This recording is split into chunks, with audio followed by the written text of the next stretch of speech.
Hello, everyone, and thank you so much for joining our webinar this evening. Tonight, we're going to discuss the 2019 state contest, which this year is on Monday, April 29th. Just a reminder, this webinar is being recorded. Teachers, students, and parents do have the opportunity to ask questions. On the right side of your screen, you'll see a panel. On the lower part of the panel, there's polls, questions, handouts, and chat.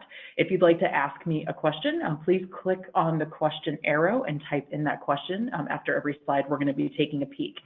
Please make sure to ask me questions. That's what this webinar is for. And I'm sure if you have a question, there's probably another participant who has it too. We also have 2 handouts for you this evening, so make sure to either download those, and it will also be in the confirmation email that you'll receive once this webinar is done. However, throughout the webinar, if you'd like to reach out to me privately and ask me a question, here is my email.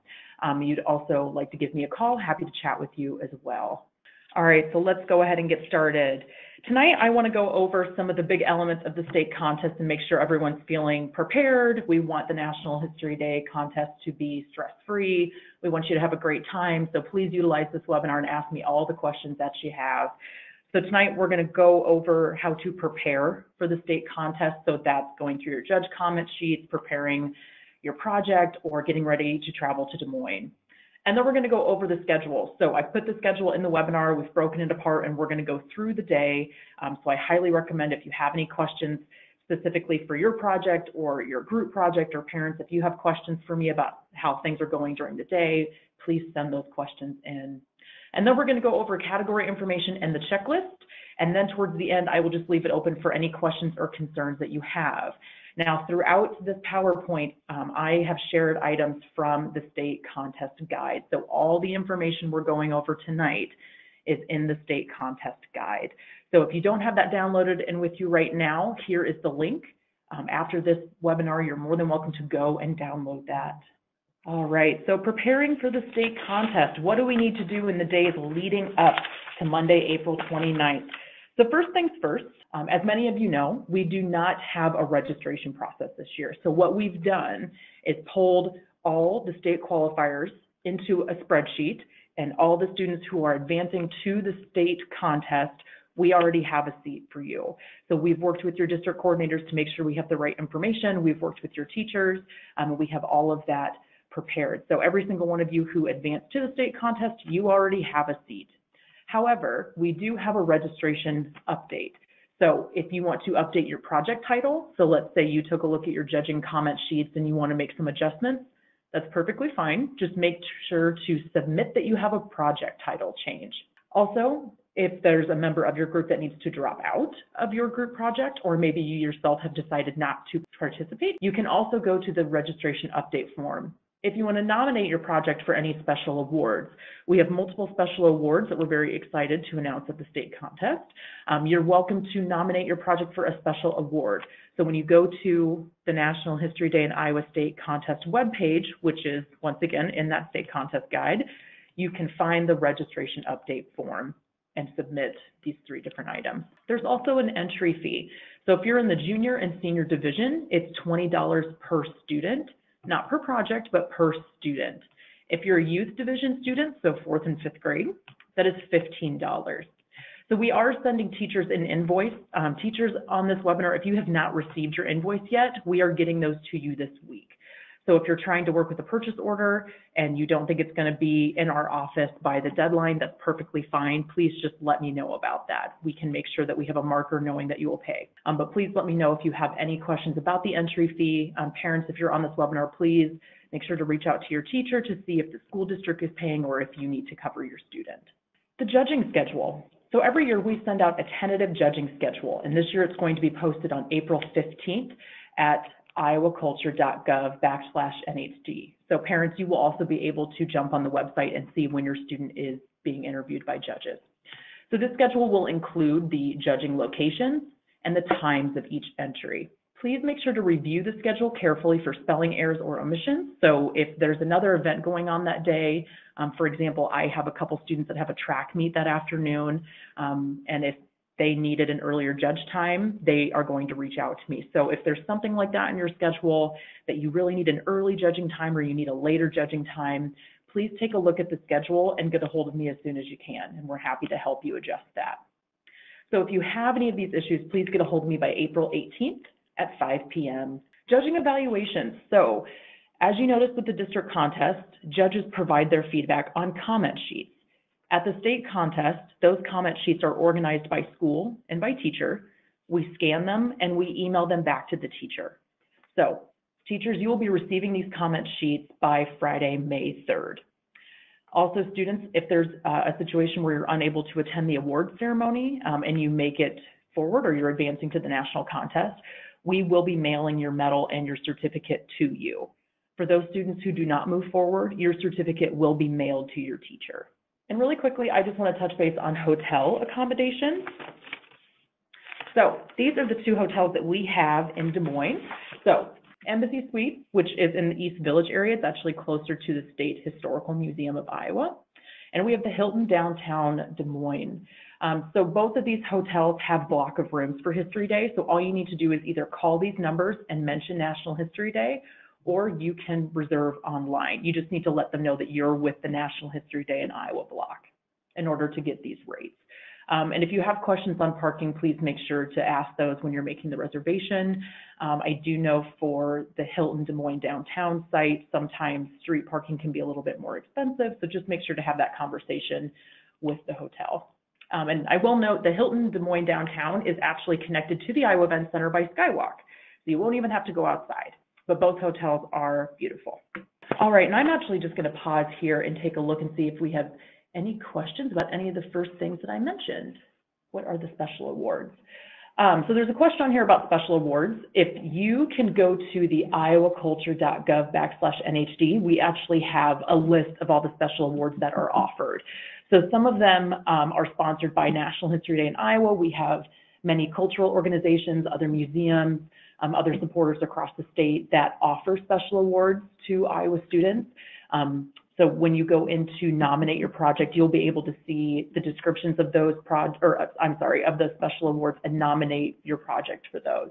And there is a list of those special awards on the website with descriptions and who sponsors them. Is parking available for those that drive? Absolutely. So the Iowa Event Center, where the contest is held, right across the street, there is parking. I believe it is $10 per car this year, and there's also street parking. So it's really up to your preference of that day. And I also know if you're staying downtown Des Moines and in one of these hotels, you know, I personally use Uber a lot, but there's also a lot of public transportation that you can access as well. And both of these hotels do have a shuttle. So if that's something you're interested in, I would talk to the hotel about that. Final judging ends. It typically ends around 3 p.m. and we're going to go over that here in the schedule. I think that's it. And then the question about the primary, secondary, I will get to that on my last slide when we talk a little bit more depthly about projects. So we're going to go over the state contest schedule, and I'm going to start with the morning. So bright and early at 7 a.m. check-in open. So on Monday, April 29th, all student participants are required to check in by 9 a.m. at the west end of the Grand Concourse on level 3. So when you park if you decide to park at the Iowa Event Center, you're going to come right up to that west end of the Grand Concourse. So when you cross the street to get into the Iowa Event Center, you're going to be walking right into that check-in space. So students must check in prior to setting up exhibit boards, props, or testing equipment. So please do not bring your props or your exhibit boards to the check-in table. We want to get you checked in. We want that to go as smooth and as fast as possible, and then you'll be able to go back and bring your exhibit boards and your props in. Setting up from 7 a.m. to 9 a.m., exhibits are available to set up. Teachers and parents, please make sure to not check in for your students. You're welcome to come with them, but we want to make sure that the student is there. We want to see the student and check off and let our headquarters team know that the child is there. Preliminary round begins at 9 a.m. and it ends around noon. So it's a long morning. National History Day judges that we select, that they volunteer their time, are historians, educators, and others interested in history education. So our team works really hard to ensure that a quality judging experience happens for your student. If you have questions or concerns about the judging process that day, so if you have a concern and you're in the room, please let us know as soon as possible, okay? We want to make sure that those concerns are handled the day of the contest. So there will be staff members running around in the 2019 red tie-dye shirt, please just grab one of us and let us know what's going on. So just like at the district contest, students will have an interview with judges during the preliminary round. So each category, just like at districts, will have an interview with the judge. And just like at the district contest, the performances and the documentaries are open to the public. So that means parents, family members, other friends, teachers can be in the room and watch the projects. Exhibit, website, and paper, just like at districts, those are closed. So parents, you're welcome to stay outside and wait for your child after the interview. For each judge team, they will have an opportunity to interview your student about the project. So for most projects, this is an opportunity for judges to ask clarifying questions, ask about the process you went through to create the project, or ask you to expand on your work. However, I do want to remind everyone that the interview portion does not weigh heavily in the final decision-making. National History Day entries are expected to stand on their own without further explanation from the student. So during this interview, just keep in mind, just at districts, that the interview is just a conversation with the judge. At the state contest, we do have large final rounds, and the project will be expected to stand on its own, meaning the student will not be there to interview. For the documentaries and performances, the students will obviously be there to push play and to perform their performance, but there will not be an interview. And I'm just going to take a peek here and see if we have how many judges interview you for each category. Well, every year we try to have 3 judges in each judging room. However, they are volunteer judges, and sometimes we have people drop. By state regulation, we ask and have to have 2 judges in each room.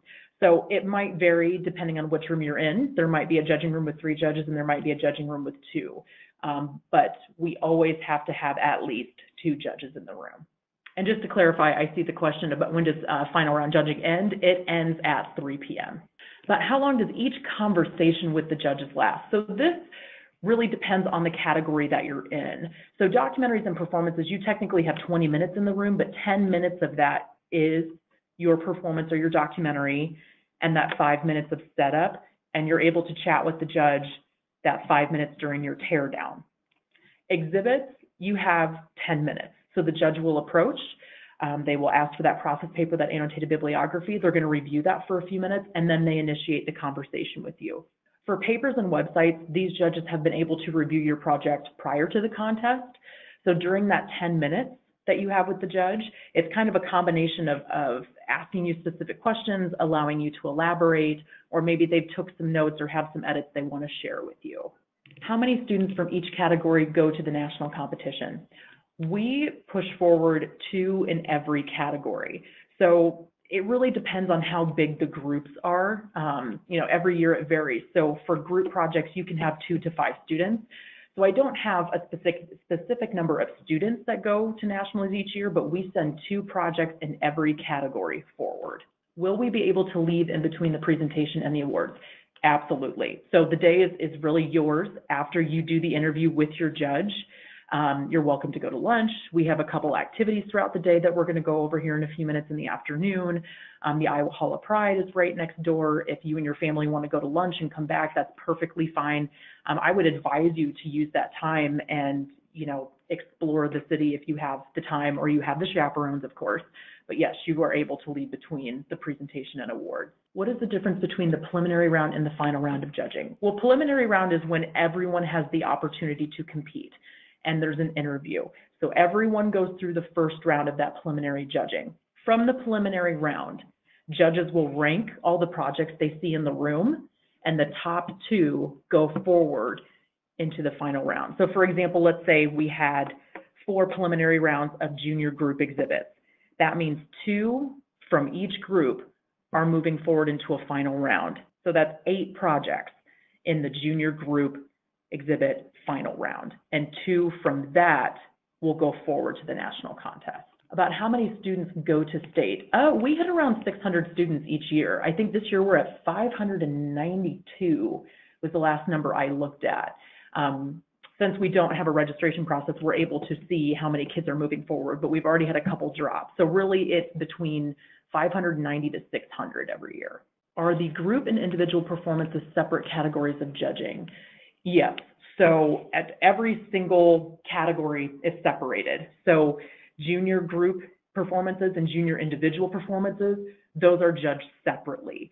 Sometimes we do combine them on a judge team. So for example, I might have the same 3 judges evaluate senior individual performances and senior group performances, simply because there's not enough projects to create their own room. So for example, last year we had 3 senior group performances and I had 4 senior individual performances. So we had the same judge group evaluate all those projects, but they have 2 separate rank sheets. Senior individual performances and senior group performances are not compared. There's 2 separate rank sheets. We just have the same judge team evaluating them. What are the judges' credentials? That does vary. So I'm unable to have every single judge be a history professor from a university. A lot of times it's individuals from the community who want to support history education.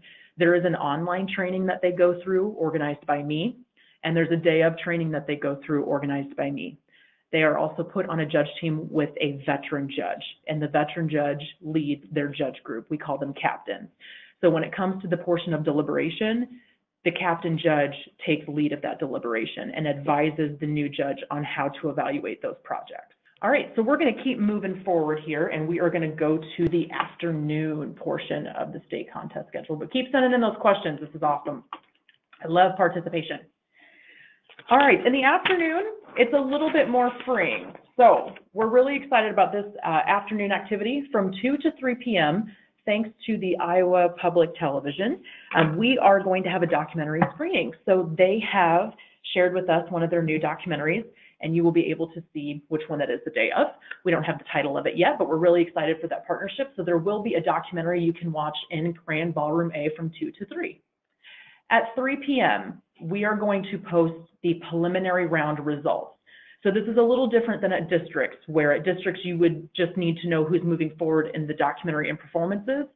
At the state contest, we like to share everyone who's moving forward to the final round. We do recognize that a lot of our participants are traveling from a couple hours away. So if you do not move on to the final round and you want to stay for the whole day, that's perfectly fine. If you don't make it to the final round and your parents would like to leave early, or you want to go ahead and go home, that's perfectly fine. It's completely up to you. This is something we started a couple years ago, and it was a way to help make the experience of state a little bit more streamlined and then help parents make decisions on when they need to leave. Also at 3 o'clock is public exhibit viewing and exhibit takedown. So at 3 o'clock, you in the exhibit division can go back into the hall and either check out other exhibits or take down your exhibits and pack that up for the day. And teachers, if you have concerns about that timeline of when to take down your exhibit, please send me an email and let me know the situation. From 3:30 to 4:30, we have a really fun activity called the Iowa History Trivia Challenge, and this is also sponsored by Luther College. So if you're a huge fan of trivia, or you just want to hang out with your friends and try to get some free stuff, please come to the Iowa History Trivia Challenge. We're really excited for that one. And then at 5 o'clock, we have our award ceremony. So our headquarters team works extremely hard all day long to make sure that the award ceremony starts at 5 p.m. So make sure to work with your team and your teachers to get a spot for the award ceremony. And then if you advance to the national contest, please stick around for this meeting at 6 p.m. We will have handouts on how to prepare for the national contest, next steps, due dates, and I also have handouts from the national contest to share with you. So now we're going to go in and we're going to talk about how do I prepare my project for the state contest. So we're going to get into a little bit of specifics here, and I'm going to start with documentaries. So the location of documentaries, when you come into the Iowa Event Center, you're going to be in rooms 311 to 320. And like I mentioned earlier, we are going to post a tentative schedule, so you'll be able to see what room and what time you're going to be judged in. You need to bring your documentary on a USB drive, so we will have projectors and laptops provided. And this is provided by a company called Marquise. So they will have a technician on the floor in case you have any concerns. I'm not sure where their table will be located, but they're right in the hall. They usually have black t-shirts on and they sit behind a black table. So if you have any concerns or something's not working right or you need help with the computer, please either let a History Day staff member know in those red tie-dye t-shirts, or you can go ahead and grab the gentleman at that table. You will be able to find him. And please make sure to bring 4 copies of your process paper and your annotated bibliography for the judges. So judges are trained in knowing that you are going to bring in those materials and hand those to them and then you will go ahead and set up and prepare for your documentary. Make sure to test your documentary. So from that 7 a.m. to 9 a.m., you will be able to access those rooms and test your documentary. I highly recommend you do that. You also might want to think about how to back up your documentary on another device, save it to YouTube, or have another copy of it with you. It might just make you feel a little bit better too. And as I said, with setup, computers will be provided, but please let us know if you have any concerns. Documentary judging. So like I mentioned, documentaries are open to the public. Entering and exiting the judge room is restricted to the 5-minute window between documentaries. So we want to make sure that we're respecting our peers. If the door is shut and the exit sign or the please do not enter sign is on, please respect that and wait outside. And please make sure to silence your cell phones. Final round judging is at 1 o'clock. Please check the preliminary round judging results in Grand Ballroom A at 1 o'clock to see if you advance to the final judging round. When we announce it, we are also going to share what room and your judging time for the final round. So there's a PowerPoint slide that goes through. It's a rotating PowerPoint slide in Grand Ballroom A. So not only would we be able to know if you moved forward, but you're going to have that information of what room you go to and what time your final round judging is. What time are the documentary and performance preliminary rounds posted? Oh, right there at 1 o'clock. And then the final round for documentary performances starts at 1:15. Nope, you do not need to bring a computer. If you want to, just in case, I know some kids, they get really nervous. They just want to make sure they have a backup. You're welcome to do that, but we pay Marquise a lot of money to make sure that they have working computers, and they're there to help you if there's any glitches. They've got a lot of materials backed up that they can use. What if for some reason the USB doesn't work? Can you have a laptop as a backup or a dongle if needed for a backup? Once again, you're welcome to bring that. If you have concerns, feel free to send me an email, but Marquise, they're professionals. They have, presidential campaigns that come through with all different kinds of media they have to use and different USBs. So they are well equipped to support the state contest, but if you would like to bring your own materials just as a security blanket, that's completely up to you. Exhibit category, and this is a big one. So the location of the exhibit category is in Grand Ballroom A, so that's up on level 4. What to bring? So your exhibit and tools for materials for setup, make sure to bring everything from tape, glue. If you need extra extension cords, we will have extension cords there, but you're welcome to bring your own. 4 copies of your process paper and your annotated bibliography for judges. Once again, judges are trained for this category. They know that you will have those materials there and they will expect to be handed one or be able to read through one. Arrival. When you check in on the Grand Concourse, you must check in prior to setting up your exhibit, so please do not bring that exhibit board to the table. I want you to come get your name tag first and your location first, because you won't know where you need to set up until you check in. Unload your exhibit props at the exhibit props loading zone. So in the state contest guide, we actually have a zoomed in photo of where your vehicle can drop off the exhibit board, which is what we call, it's an elephant door essentially, and it's right down from the Grand Concourse entrance. So make sure to download the exhibit guide, and there's a large photo that shows you exactly where you need to drop off that exhibit board in order to bring in your exhibit.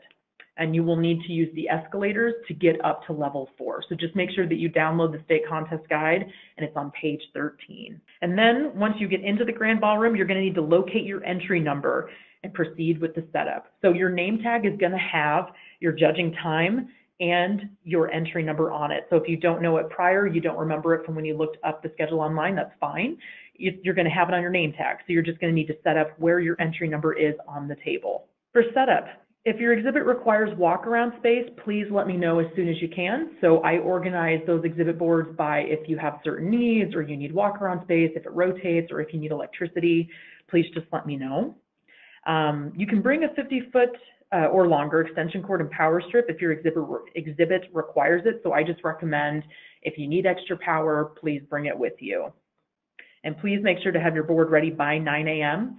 We send judges in about 5 minutes prior to 9 a.m. so they can kind of find their bearings and figure out where their groups of exhibit boards are. So exhibit judging, I do want to go over this portion a little bit. The past couple years, we've had a certain corral system that works pretty smoothly, but I just want to go over how you're called for your exhibit judging time. So we need students to report to the Grand Ballroom B lobby 15 minutes prior to your scheduled judge time. When your entry is called, so we have a staff member in front of the grand ballroom in that beautiful red tie-dye t-shirt who is going to call your entry number. You will need to report to the judging queue at the ballroom entrance for further instructions. So really what they're doing is just calling all the groups of entry numbers that will be judged at your judge time, and they're going to get you set up by the door and ready to go. Final round judging, it starts at 1 p.m. So we have judges going into the grand ballroom, but students are not a part of that interview process. So if you're going into the final round, that's fantastic, but you don't have to prep or go back in for an interview. Judges will be evaluating without the students. And please make sure to leave your exhibit board in the grand ballroom B until 3 p.m. Now I'm going to take a look here. I think there's a couple questions. Yes, so actually we'll have tech support people. I think they arrive at 6 a.m.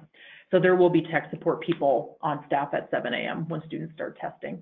Papers, let me go to my notes here. All right, so papers, just like websites, are turned in early and judges are reviewing them before the contest day. So we actually have juniors and seniors in separate rooms on level 4. So 401 and 402 are the junior and senior judging rooms. So make sure when you look at that schedule online that you're double checking which room you're in. You will need to submit your PDF paper online at iowaculture.gov/NHD by Monday, April 15th at noon. If you have any concerns or it's glitching or you're not sure if it worked through the Dropbox, please send me an email and let me know. I'm happy to work with you on that or accept it through email if there's any issues with the Dropbox or the PDF. Just let me know before Monday, April 15th. The paper judging. The judges will read your papers prior to the state contest, but during the contest is when you get to meet with those judges and have the interview and the discussion about your research. Entering and exiting the judging rooms is restricted to the 5-minute window between interviews. So just parents, if you have any concerns with that or you'd like to stand outside and wait for your child, that's perfectly fine. And final judging happens around 1 o'clock as well, but the judges usually read these in the judging hall. So since this is a closed category, they're able to stay in the judging hall and evaluate those papers. I think I see a paper question there. Are students allowed to underline or highlight phrases in their paper? I don't believe so. I think that's a question we would want to double check with nationals. I have not seen it yet.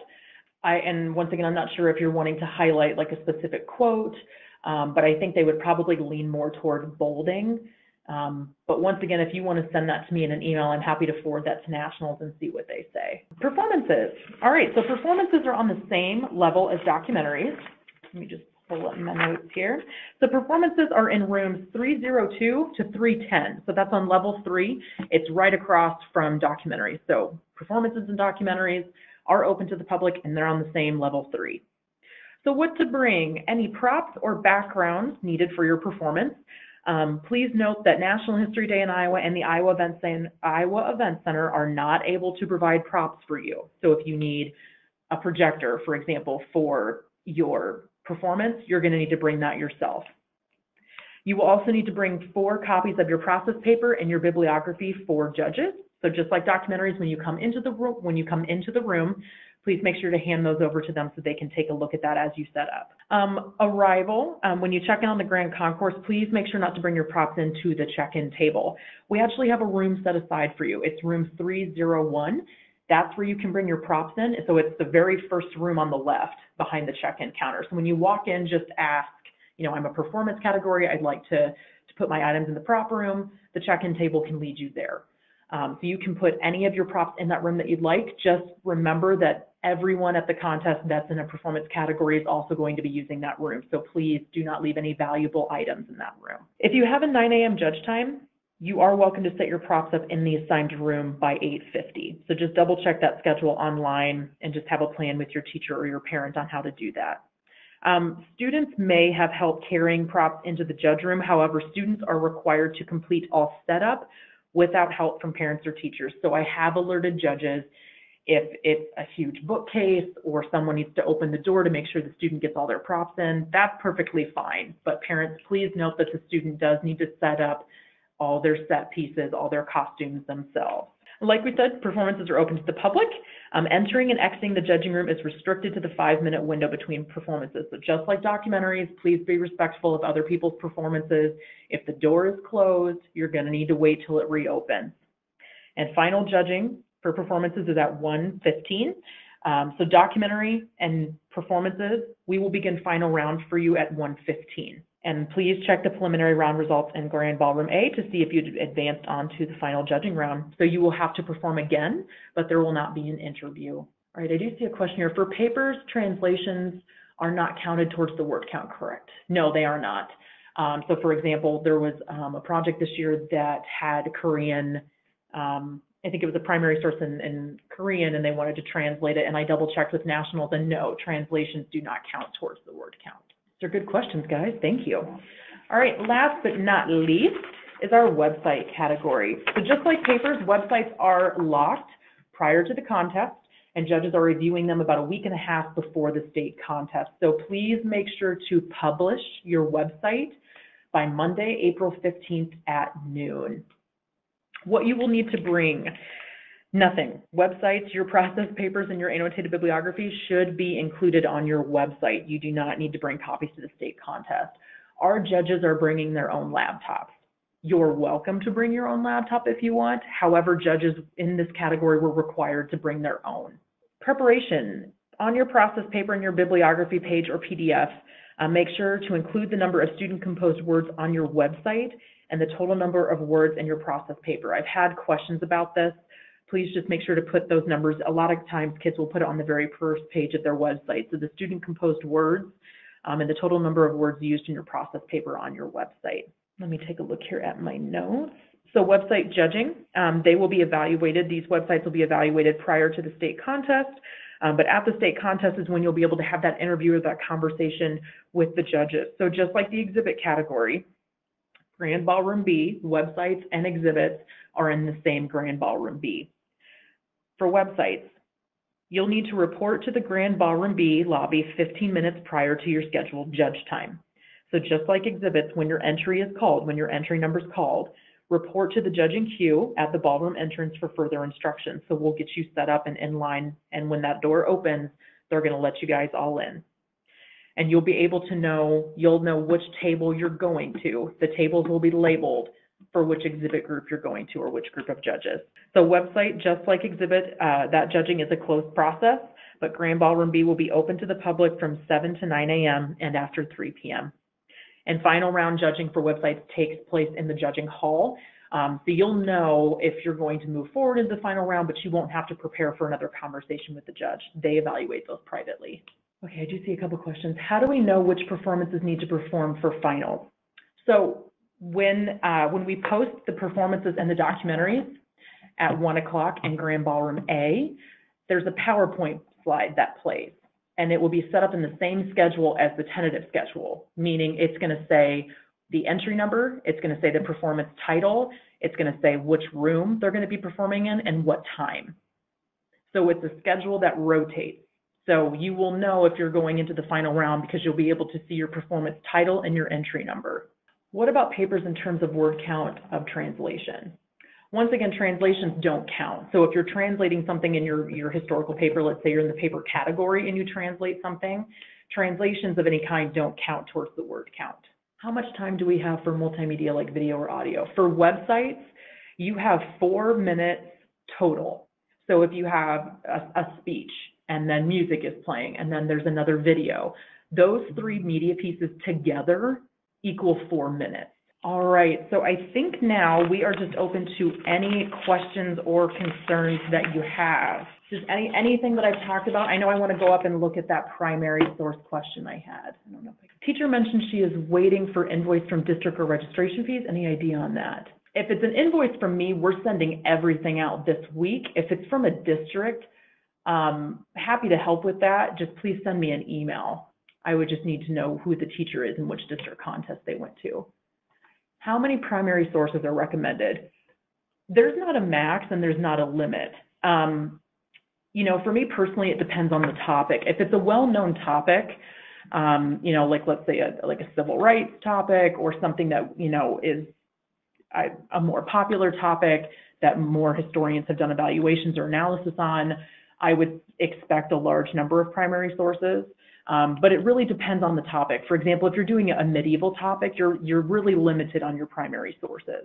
So I train judges in look at the topic, look at the age of the student, and see what would have been available for that student to do an analysis. So it really does depend on your topic. However, National History Day does not have a maximum or a minimum amount of primary and secondary sources. So this question is, we're having trouble knowing if a picture is primary or secondary. Can you clarify that? If we get a picture from the Library of Congress or National Archives, is it primary? Most of the time, yes, because Library of Congress or National Archives, they're pulling that photo from the actual primary resource, or they're able to cite where that photo came from. I think it really depends on the picture. And maybe my colleague Megan is here too, who could maybe provide some advice on knowing if a picture is a primary or a secondary. I would usually go with it's a primary source, especially if it's coming from the Library of Congress or National Archives. I work pretty extensively with the Library of Congress, and unless it's like, for instance, a page of a book that has the image in it, but they're working with original content most times. And I would say, like Vania said again, if you have a question about a particular source, you're welcome to send it along to her or to me. She can forward it to me too, and I can just double check for you. But I would say usually, 9 times out of 10, it is a primary source. So this is I'm sorry I did not introduce her before. This is Megan Card. Megan Card is actually a former History Day student. Yeah, papers all the way. I have translated some of the primary sources and integrated that as a quote in my historical paper. Will the translated quote count towards the total word count?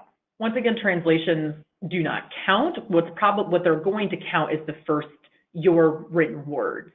So if you're translating it into English, I believe they will count the English version, but they're not going to count both the real or foreign language and the English version. So I think I answered that correctly. Translations do not count. The judges are going to evaluate the English translation, or they're going to count your English translation. If we are using images in our backdrop for a performance, do we need to cite the images in our bibliography? Yes, please do that. And frankly, I've had a lot of judges that when they look at your annotated bibliography, they're just curious where you got that information, or if there's a photo they really enjoyed, they want to know where you got it. So yeah, please cite everything. Is a recently translated primary source still considered a primary source? Yes. If it was once, a firsthand account, a diary entry, if it's once labeled as a primary source, yes, it's a primary source. What are they looking for and demonstrates significance of topic in history and draws conclusions? Can you give an example? This is our first year competing and we're not sure how to get the score raised. So historical significance, when I train kids on what that is, we ask the question why. Why is your topic important to learn about? Why is it important for you to do it as a National History Day project? What significance in history did it serve? How did it impact society? How does it impact us today in 2019? You really need to prove to the judges why your topic is important to learn about and what impact did it have. So I also like to say National History Day is not just about finding information. It's not a fact-finding mission. You need to create an argument. So you need to prove to your judges why your topic is important to learn about.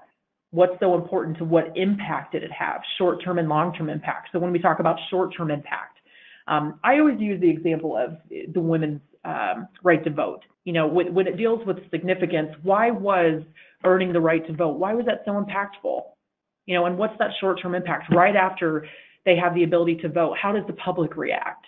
What's that short-term impact? And what's the long-term impact? I'm in my late 20s and it still impacts me today in 2019. So you have to talk about that impact. You have to develop an argument to defend why your topic is important to learn about. If we used a foreign website as a source, do we have to translate the citation into English? I think your judges would appreciate it. If you're not able to, I think in the annotation you can explain to them why you were unable to. Or if once again, if you're not sure how to completely translate it, just write in the annotation and explain that you were unsure how to translate it. But if you can, I think they would appreciate that. Is the significance about the impact of the world or the influence on a certain society? Well, I think both. A lot of History Day topics, you're going to be able to show the impact it had locally, nationally. I mean, it depends on your topic. For example, if you're going to do an Iowa-focused topic, you might not be able to show the impact to the world.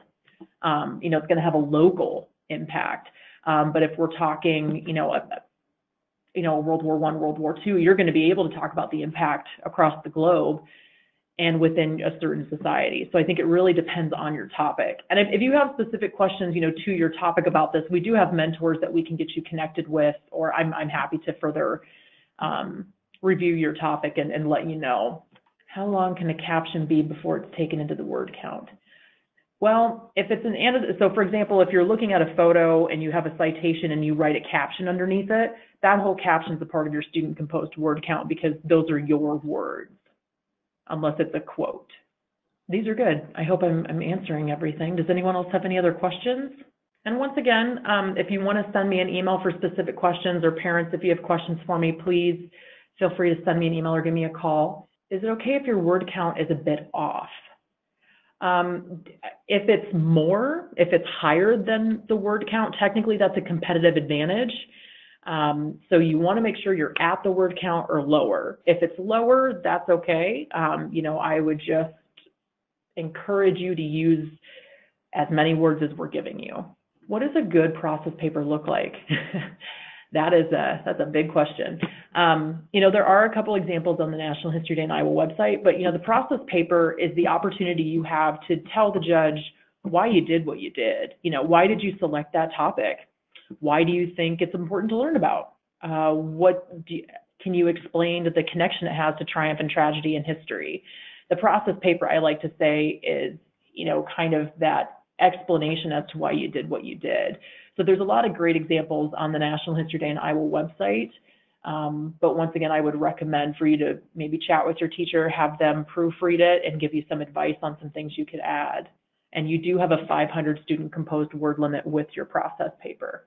Will my text in the appendix count toward total word count? No, appendix material, that does not count towards the student word count. And bravo to you for doing an appendix. Do we have to list all sources that we used for our documentary and our credits, or just list a few of the main ones? If you pulled information from those sources, yes, please cite it. I did have some questions from judges that they saw resources in a couple projects that when they talked to the student said that they looked at the resource, but they didn't pull any information from it. And so the judges were a little confused as to why you would add it in an annotated bibliography if you didn't use any information from it.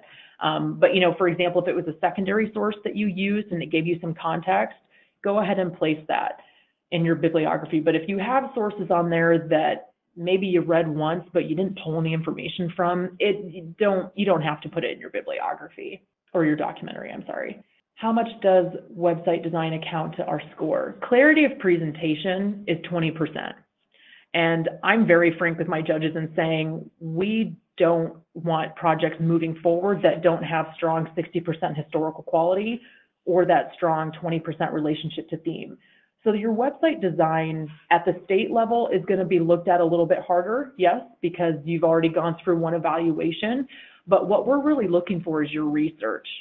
That's what we want you to really focus on and come in strong with at the state contest, and your connection to the theme. So if you're concerned about, colors or fonts, happy to connect you with a mentor to take a look at that for you, but I would more be focused on your research. So website design, clarity of presentation, it's about 20%. If the appendix includes student composed words or interpretation, does it count towards the word count? Any material part of the appendix doesn't count towards the word count. And that is in the National History Day contest rulebook. Since I have over 50 sources, how am I supposed to fit them into the time frame, since itself would be 10 minutes? Okay, so if you're looking at your documentary, I'm assuming that's your project. If you have over 50 sources, I would probably ask a documentary mentor to see how they did it.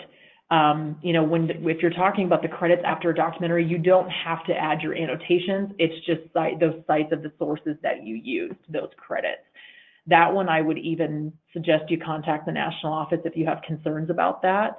I'm assuming that you're in the documentary category, asking me if you have over 50 sources and fitting them in the 10-minute time frame. How do we stop from being repetitive when making our annotated bibliography? Do you mean repetitive as in when you're writing annotations? Once again, I would work with the teacher and have someone proofread. When working with another teacher who said she wouldn't allow her students to use the word this. So this resource taught me A, B, and C. This resource helped me with A, B, and C. Try to look at some different adjectives or work with the teacher on correcting your grammar in those annotations. Are we allowed to use different fonts and font sizes in historical papers? You are. I would recommend sticking with something like Times New Roman or, what is it, Arial? Arial. I would stick with something a little bit more basic. I applaud you for wanting to be creative, but just keep in mind for the judges, it may be difficult for them to read.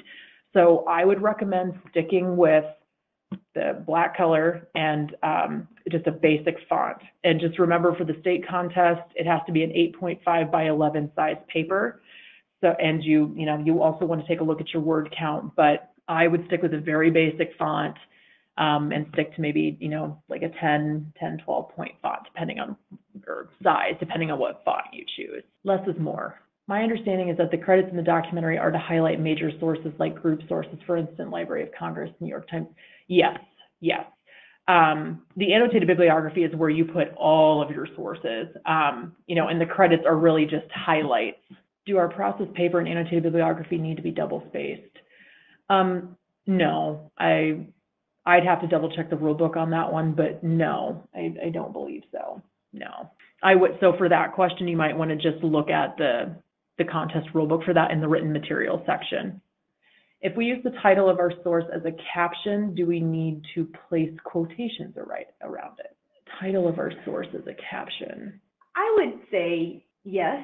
I mean, I think it depends on if you're using the source, the title of the source, as you see like on the Library of Congress. I typically would do that. Just so people know exactly what you're referring to, if you're referring to a certain source in a caption. I don't think it's just like something that a judge is going to count you off for or down for, but I would say, yeah, sure. Go ahead and put quotations around your title. What is the contact information for the national office? I'm assuming you're the one that asked me that specific question. If you just want to send me an email with that question, I can forward you on to them. Or if you just look up National History Day, just the basic National History Day, they have a contact us page with the different members of National History Day. But it's probably going to be easier if you just send me an email with that question and I can forward you to them. On a website, do citations under a picture count as our word count? No, citations and quotes do not count towards your student composed word limit in any category. Should we be concerned about possible graphic imagery on our website? I think it probably depends on what the photo is, but it's always good to put a warning. And just to be frank, if you're really concerned about it, I wouldn't include it. I think if you are concerned, the judges are of the age level to be able to handle it. But I think just out of respect, if you feel that it's maybe a little too gruesome, maybe don't include it. I think it really depends on what the photo is, or it could be something very vital to your topic to show impact. I think it really depends on what the photo is. If you're concerned about it, feel free to send it to me and we can chat. What are the dimensions of the performance room? I do not have that information on me right offhand. It's in my notes for the state contest, but I'd be happy to send that for you. I do have it. I just don't have it on me right now. I have it on my contract with the event center. So Isabel, if you just want to email me separately, I'd be happy to give that to you. And we work really closely with their event team, and we've asked those questions specifically so that we can set up the room a certain way. So happy to share any of that information. We're asking some really good questions. This is awesome. What font size is recommended for a website? It might depend on what kind you have, but a former student has told me 10 or 12. I mean, I think it really depends on the layout that you have. You need to be able to read it, obviously, but I think depending on what your font is, like a 10 or 11 would be my opinion. And I think it kind of also like what font you use. So like I would say, like I do a lot of design stuff, so I use a 10-point Open Sans font. It's really similar to like a 12-point Times New Roman font. So, like Vania said, I think use your best judgment, understand that, these are adults looking at it. Make sure that if you are struggling to see it, they will struggle to see it. Mm-hmm. BrainyQuote.com, is that an okay site to use? I would have to look up and see what that is. Is that just it's just a quote site. You know, and any time that you're looking for information, this is technically a secondary site, I'm pretty sure, you're just going to want to backsource and find the original, original site of that quote. Just make sure that you're correctly citing who said the quote and where and when. So just like with the photo that you find in a book, you're always going to want to cite the original citation for that painting or that photo. If we got website design inspirations, do we need to cite the inspiration? No. However, if you are using something that someone else designed, yes. If you used it for inspiration, like you for colors or a font style or a layout, no, you don't have to. But, you know, just be prepared. Judges might ask you, you know, where did you get the inspiration? And so just remember where you got the inspiration to share it with them. Do embedded codes count towards the word count? No, they do not. Does the bibliography have to include every single source you've looked at, read, or encountered before the research of your topic, or is it okay to leave out few sources that only aided your certain amount? Absolutely. We might have touched base a little bit on this earlier. I've had judges who have talked with students and, you know, they noticed that students were putting in sources that they didn't pull any information from. They may have read it once and added it to their bibliography, and judges were concerned and just kind of curious why the student would add it if they didn't pull any information from it. So no, it's perfectly okay to leave out a few sources that, you know, only aided a certain amount, or, you know, maybe you didn't use it, but it was an interesting read. You don't have to add those, no. Are we allowed to bold certain parts of the quote? Yeah, that's perfectly fine. Yeah. So basically the exhibit members are just there to clarify info. How do the judges know what to ask if they're just seeing the exhibit and topic for the first time? So during their training, we walk them through how projects are evaluated. So that 60% historical quality, that 20% connection to theme, that 20% clarity of presentation.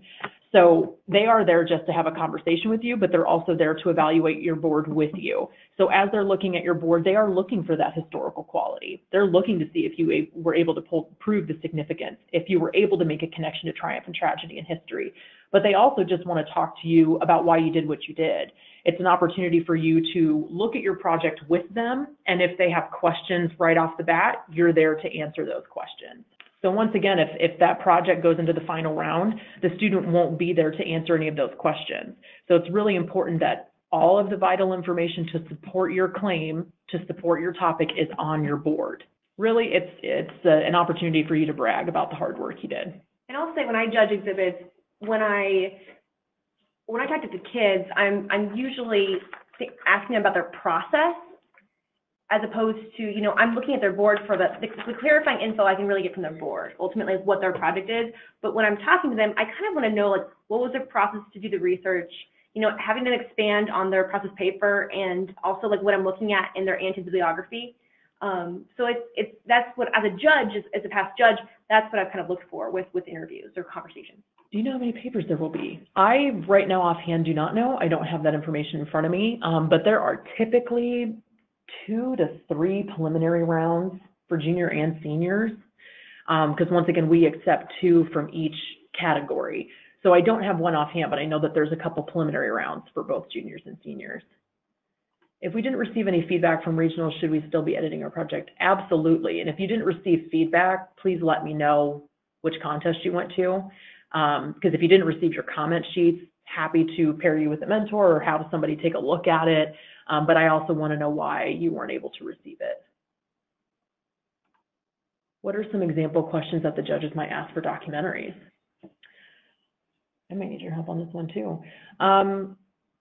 You know, once again, they're trying to dive into your historical quality and your connection to the theme. And I think a lot of times with documentaries, or I call the documentary category like my little Kevin Burns, I mean, people are really interested in the, you know, where did you go to look for information? If you have an interview on there, or you're recording an interview of someone, they might ask you how you got in contact with them. I mean, I think judges are always really impressed at the amount of work students do in every category. So it's really a lot of questions on process or where you found certain information. Sometimes they like to hear it directly from you, how your project makes a connection to triumph and tragedy in history.